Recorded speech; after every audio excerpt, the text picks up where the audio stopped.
Política de A a Z, com Mário Flávio. Oferecimento, Senhor Braga Barbearia e blog do Mário Flávio, a política de A a Z.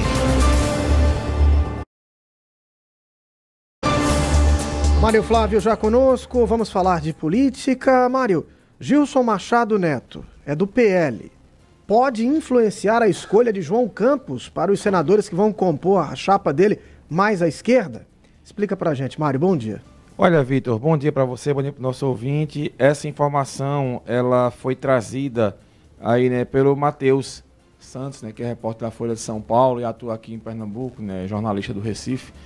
E foi uma análise bem interessante dele, né, ele explicando, né, que a decisão, tudo isso partiu porque colunas do sul do país começaram a dar detalhes de uma reunião que o prefeito do Recife, João Campos, teria tido com o presidente Lula. E de acordo com o que foi publicado lá, por essas páginas, né, blogueiros, né, do Lauro Jardim e por aí vai, blogueiros do Sul-Sudeste, a chapa teria sido aconselhado, João Campos teria aconselhado Lula que ele deveria obrigar, né, ele devia procurar senadores candidatos ao Senado que fossem de centro, porque corre o risco muito grande de eleger uma bancada muito forte ligada mais ao bolsonarismo. Eu estou aqui com a imagem, né, que o Matheus postou na rede social dele, que ele diz o seguinte: como Gilson Machado pode influenciar no apoio de João Campos para o Senado? Como seria isso? Gilson Machado, ele apareceu bem nas pesquisas que foram divulgadas, ali com 10%, 11%. E pode ter uma tendência a isso. Então, na hora de João Campos escolher a chapa dele, eles vão fazer pesquisa e uma vaga seria de Humberto Costa, nesse acordo com o PT. Então, a segunda vaga seria de um candidato mais ao centro e que tivesse mais bem colocado na pesquisa.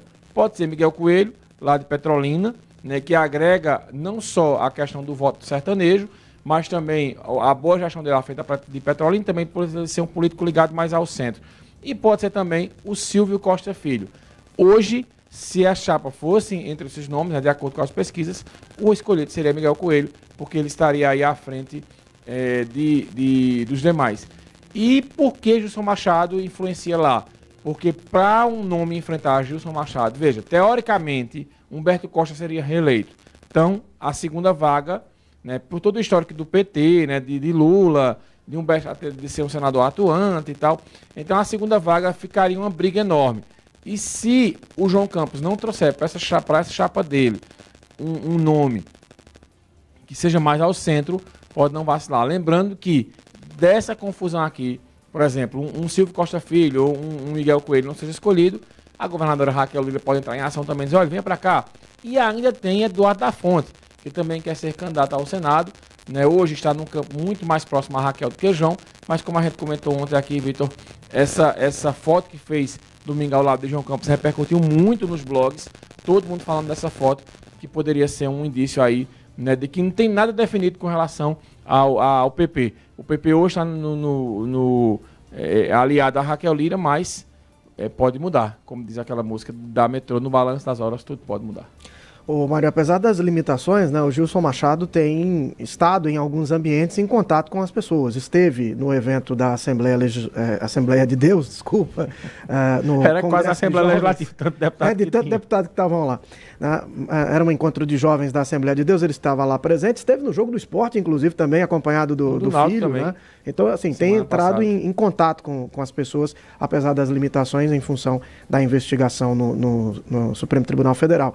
Mas ele disse aqui que acredita que vai ser o senador mais bem votado de Pernambuco e tem protagonizado esse duelo, né? A estratégia parece duelar com o PT. Nesse caso, ele tem feito críticas diretas ao senador Humberto Costa, né? Ele inclusive criticou um vídeo que Humberto Costa, uma foto que Humberto Costa postou, né? Criticando a águia, né? Com a águia que é o símbolo dos Estados Unidos, a águia careca, né? Com aquela águia bonita e tal. E aí fez duras críticas, né? Qual é a avaliação dos aliados de João Campos, né? Que quando o Bolsonaro, de fato, disse: olha, meu candidato ao Senado é Gilson Machado, que ele já disse isso várias vezes, o Bolsonaro vai em peso votar em Gilson. E mesmo que saiam ele e Anderson Ferreira, a tendência é que Gilson tem mais votos do que Anderson Ferreira. Eu também acredito nisso. Acredito eu que quando o Bolsonaro realmente colocar a mão em cima de Gilson, ele já deve ter gravado, principalmente se ele for preso na época da eleição, ele vai ter isso aí, Gilson Machado vai ter isso como trunfo. Então, Gilson Machado, ele sairia como esse nome mais forte à direita, por isso que eles estão buscando nomes aí que sejam mais ao centro, digamos assim. O problema todinho, Vitor, é que essa confusão que existe entre Gilson Machado e Anderson Ferreira. Inclusive, na entrevista que ele concedeu a você e ao professor Marco Aurélio semana passada, né, eu separei um trecho dela aqui, na qual ele reclama da postura de Anderson Ferreira, que ele esperava um ato de solidariedade e que não aconteceu. O partido é que ligasse com um parente meu quando eu fui preso, ligasse para qualquer pessoa da minha relação, se ele não quisesse falar comigo, procurasse saber. Porque se eu fosse presidente do partido, eu teria feito o mesmo, se ele tivesse acontecido isso daí com ele. Porque ele sabe que não tinha motivo para que eu fosse para o cotel, para que eu ficasse numa cela, numa solitária, sozinho. Fiquei durante 12 horas, mas fiquei. Eu tive que matar barata de mão, meu amigo, dentro da cela. Vocês não sabem o que é isso. E eu recebi um ataque gratuito dele. Eu acho que ele estava num momento infeliz, né? Uma violência verbal totalmente desnecessária, deselegante. Eu pergunto a você, será que essa é a postura de um líder do partido? Agora, não é assim, Gilson Machado quer ser senador porque quer. Não, eu me credenciei para isso. Aí em Caruaru, por exemplo, eu me credenciei para ser o senador de Caruaru. Por quê? Quando Caruaru precisou de respiradores de oxigênio, quem levou? Com o ministro Marcelo Queiroga, chegou aí. Pronto, tá aí a fala de Gilson, essa mágoa que tem do Anderson Ferreira. Anderson Ferreira também, quando dá entrevista, reclama. Ele comparou o Gilson Machado a um corvo negro, né? E ele tem todo um contexto aí da questão dos corvos, né? Principalmente naquelas tramas de House of Cards, né? House of Cards não, a Guerra dos Tronos lá. Game of Thrones, né? Que tem todo o simbolismo do corvo negro e tal. Enfim, é uma situação que chama bem a atenção. Então, a direita, eu até conversava ontem com um amigo meu que vota na direita, ele disse, rapaz, como a direita é desunida e a esquerda, ela na hora ela se fecha, mas a direita sai desunida. E aqui em Pernambuco, eu acho que esse palanque vai ser meio esfacelado. Então, mas, para mim, o nome mais forte do bolsonarismo aqui é, de fato, Gilson Machado. E aí o Anderson Ferreira quer ser competitivo com ele, mas eu acho que nesse momento ele não consegue. A não ser que aconteça um fato novo. E eu acho que essa prisão de Gilson Machado acabou beneficiando ele, né? Porque ele foi preso, passou por todo o trâmite, mas foi solto no mesmo dia. E de lá para cá, o argumento dele foi bom, né? Porque não houve mais nenhuma ação diretamente contra Gilson Machado, né? E ele saiu como vítima, e a gente sabe que o brasileiro adora uma vítima, né? Para a gente encerrar, Vitor, ontem, né, uma decisão do Tribunal de Justiça derrubou aquela proibição do Tribunal de Contas do Estado sobre o contrato de publicidade do governo de Pernambuco.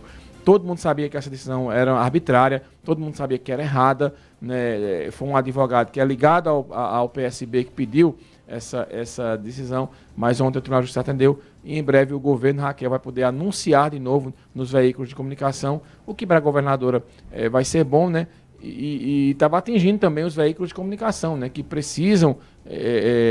uma coisa precisa da outra, né? O governo do Estado precisa mostrar o que está acontecendo e os veículos de comunicação também precisam de uma certa publicidade, né, do governo do Estado, porque, quer não, a gente tem uma situação de que não está fácil, o governo do Estado está, de uma certa maneira, contribuindo, né, com as publicidades aí para mostrar não só o trabalho, mas também injetar dinheiro nos veículos de comunicação. E ontem o Tribunal de Justiça acatou o pedido da governadora e as publicidades estão liberadas, devem voltar nos próximos dias aí. Uma decisão, para mim, acertada, né, independente de qualquer coisa, porque o argumento não foi bom. E foi uma eleição muito rápida, né? Em 15 dias decidiu, veta, derruba tudo. Enfim, o mercado publicitário voltando ao normal aí com essa decisão. Mário Flávio, obrigado, Mário. Valeu, daqui a pouco tem um professor aí falando da política nacional. É isso, até amanhã. Manhã Cidade, política de A a Z, com Mário Flávio. Oferecimento, Senhor Braga Barbearia e blog do Mário Flávio, a política de A a Z.